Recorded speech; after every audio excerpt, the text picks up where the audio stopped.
No Palmer, no problem. It's a party. London is blue. Chelsea dominated at the London Stadium. The most exciting team in the Premier League. Probably the youngest team in the Premier League again this year, especially with Estevão going to be a starter at that young age. Chelsea smash West Ham in the old Graham Potter, Harry Potter. 5-1. And we're back. Welcome back to FFB. Amigos. Let's jump right into this game. Actually, let's not jump into the game. Let's jump into the before the game. That uniform, that kit is the most beautiful thing. I'm going to show you right now. I'm going to bring it up. Here or here? Here it is. I bought it. Immediately, I set my eyes on it with the old school badge, and we have the World Cup on it. Black, gorgeous, old school, total 90 Nike. That is going to be an instant classic. That shirt is going to run out. I guarantee you that. I placed the order as soon as I saw it. It gave me melancholy. It gave me old school vibes. It gave me passion. It gave me excitement. It gave me minus $165 out of my pocket, but I don't care. The kit is on its way. And also, some concern we had at the beginning. Palmer got hurt right before we even are able to start the game. I'm looking at the lineup right now. What was the projected lineup? And the man that was called upon to cover not only in function but in style, in Estevão William. Estevão. I know some people are trying to call him Steve. Don't do that, pundits. Nobody not call Neymar when he was coming up. Again, I'm not comparing. I'm hoping he becomes a Neymar. Well, no, without the partying and that stuff. But in terms of skill and quality, that he does fulfill that Neymar level of talent. And don't call Steve. No one is calling Neymar Ned because they couldn't pronounce it. So figure out a way to pronounce it because this kid's going places. The first 6 minutes, so after that change, a little bit worrisome. There was a little disorder I saw in the match preview. And I remember it was kind of luck, but I said that I believe Maresca should play both strikers. When I posed the question, should we play Delap or João Pedro, I said play them both. And at times we look like a 4-4-2, which is crazy, especially in defending. At the beginning of the defense, and we dropped to just one. That would be the man that is going to lead the line. And Delap did an interesting job. He wasn't in no highlights, but he did the hard work. We'll get into it. In any case, little nervousness. Palmer's not around. And then in the first 6 minutes, Chelsea couldn't get a hold of the ball. We couldn't control the ball at all. And immediately we Estevão loses the ball, and Paquetá smashes a shot. At first I'm like, wow, golazo. But then quickly, come on. A horrible misstep from Sanchez that is unable to collect it, and Chelsea are down 1-0. After that, it takes a few minutes, but Chelsea start playing well. They start playing well, and on the 15th minute, something we haven't seen in a long time, or not as often as we would like, in a corner, Chelsea score a goal. I was starting to get really annoyed with that first post cross, but Cucurella does it. And honestly, it was a really poor job by Paquetá, because he sort of plays him for a fool, flicks it back, bam, and João Pedro scores it. And again, I think be careful with this South American revolution starting up in Chelsea, because once they become homies, they could go wrong too. They can go south, they can start partying. But we got João Pedro, we got Estevão William, we got Moises Caicedo, we have Enzo Fernandez. They're going to be good homies. They're going to be friends. There's a good environment for them to hang out, to play. That's exciting, especially on the offensive side.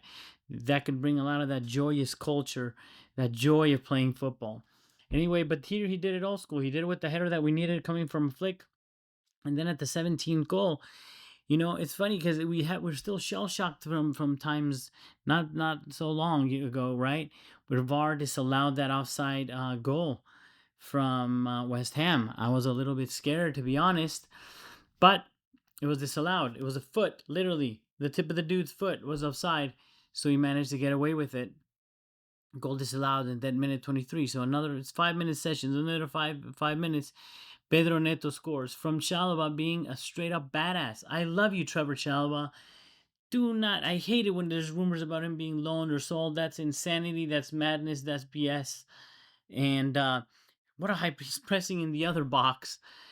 Steals it from Paqueta again, who started really well with that goal. It kind of lucky again. I think Sanchez gave it to him, but takes it, gets body checked, and we put in a little bit of a cross, and João Pedro actually gets it to Pedro Neto, who finishes like a world class striker because he's coming on the left side of the post, right? He's jumping in, and he's running sort of diagonally. Looks he's gonna do that, but he opens up his body really nice and smacks it beautifully.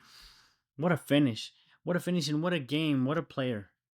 What a player, actually. And I think he counts not as a South American brother, but ele fala Portuguese as well. They speak that Portuguese.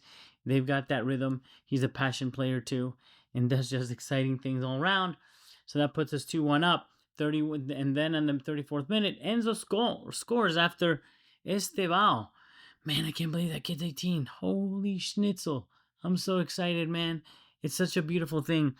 He just eats everybody for lunch. He flies through on the right hand side, gets a little lucky, I think, on the low cross, but man, this is what I'm saying. I haven't seen this in Chelsea for a long time, because I would see, for example, Madueke grab the ball and run at players, and that's a little terrifying. But his last pass was crap. He would doubt a little bit. He would cut. With this kid, when he grabs the ball and he starts running, it's scary stuff, man. I'm not ready for the Hazard comps yet, but it's up there. He just grabs the ball and he starts running, and you know he's gonna make it past a couple players, and you know that he's gonna do something with it. So it just gets you off your seat. It's so exciting. I'm so happy about that. I'm so happy we have that young man. I'm so excited we have what I think is the most exciting young player right now. So, and at the first half, I'm saying that we executed a clear game plan. If you saw my video also from the preview, I was saying these guys can't handle a cross to save their lives. And they didn't handle the set piece, and they didn't handle a cross. And we're going to see in the second half, the same thing comes from a cross. It comes from another cross. And man, it's so demoralizing too. They crumbled, amigos. They crumbled. Not only were they playing SHIT, but to be honest, after a while, like morally, you can see it on their face, their body, the shape of the team. I think that's when it's time for the coach to go. That's why he's receiving the pressure, because once it becomes a morale thing, some sort of abrupt change needs to happen for them to hopefully come around. But look, it worked out great. And for Chelsea today, we needed that boost. And it's been a long time since we win like that on such a statement. And the stadium started getting empty. And I feel bad for West Ham, but we needed it. Sorry. And then at the 54th minute, my boy, Moises, yes, scores representing a goal. What a horrendous keeper. Man. He goes out. He should have punched it away, but he does like a half-assed thing and just deviates the ball a little bit. And he uses the outside of his foot, and nice up towards the roof of the net, bounces down inside. It's a goal, and so happy to see Moises score. Moises, te quiero, bro. And so exciting to see him score, man, representing Ecuador, and he's a monster. Chelsea have many amazing things that I'm going to try to go over at the end. You know, it's the most exciting team, now the best freaking second uniform away kit in years probably on the Premier League, and certainly the best DM in the world. I've been saying that even before it was cool. It was just a matter of time. Then there was a little period where, well, actually right before that, the man who deserves, another guy that I'm happy to see score, Chalobah. Man, this guy is the most underrated, not because of his goal, just broadly. He's one of the most overrated players ever, and he manages to get his goal. He deserved it. He really deserved it because of what he's been doing for the team. and he showed so much grit in this match. So he certainly, I'm really happy to see him do well, and I hope he gets the respect that he deserves. He covers when we need him to. He plays multiple positions. He's there. He is proper Chelsea. Thank you, Trev. So after this deserved Chalobah goal, we get a little period where West Ham defend. Oh, so they were defending terribly, but they start attacking and they dominate briefly. It was a very short period of maybe 7 minutes. And then at that time, Chelsea's making the changes, so we suffered a little bit to adapt. We saw a blonde Wesley Fofana come back. Welcome back, Wesley Fofana. What an exciting player. Please don't get hurt. If we have to baby him. But last year when he was talking about we'll be back in 3 games and sort of fighting with Maresca, Fofana, cut the shit. Don't play. If you had to do a slow recovery, learn from Reese. It was hard for him. He wanted to come back too soon many times, but eventually he did it slowly. Now he had a good run of games. Let's hope, knock on wood, that it works out. And after this sort of terrible, speaking of James, he comes into the match and he does this godlike pass. It was like painful for that left back that tried to catch it and he couldn't. Into Estevão, who gets excited, runs in, is not able to finish. But what an amazing line cutting pass! Because of course West Ham are now trying to play, but it's really bad. So we're lucky, and then Gittins came in to replace Estevão, who earns man of the match with only 70 minutes. And this Brazilian South American thing, if it takes shape, you better beware, Premier League, because we got something and we got a little bit of a bench. So if you solve that 9, solve the back, then I think with time and experience, this team can really become a real threat to the Liverpools and the Man Cities of the world, though, as scary as they are and as scary as they look.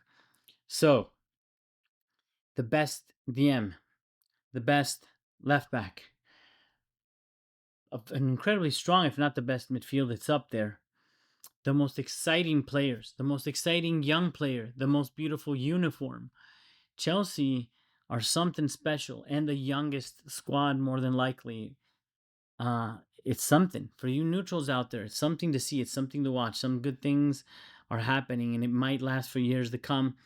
I hope that we can see against a tougher opposition. Again, you're going to say, why are you getting excited against potentially a team that can be, not playing in the Premier League next season, which is terrifying. I get it, and it's not that much. But the fact that they can do this says something, and there's still a lot to work to be done, and we're very excited to see it. So no Palmer, no problem. And Chelsea's going to be something big. Thank you for watching. Come on, you Blues. And I'll see you in the next one.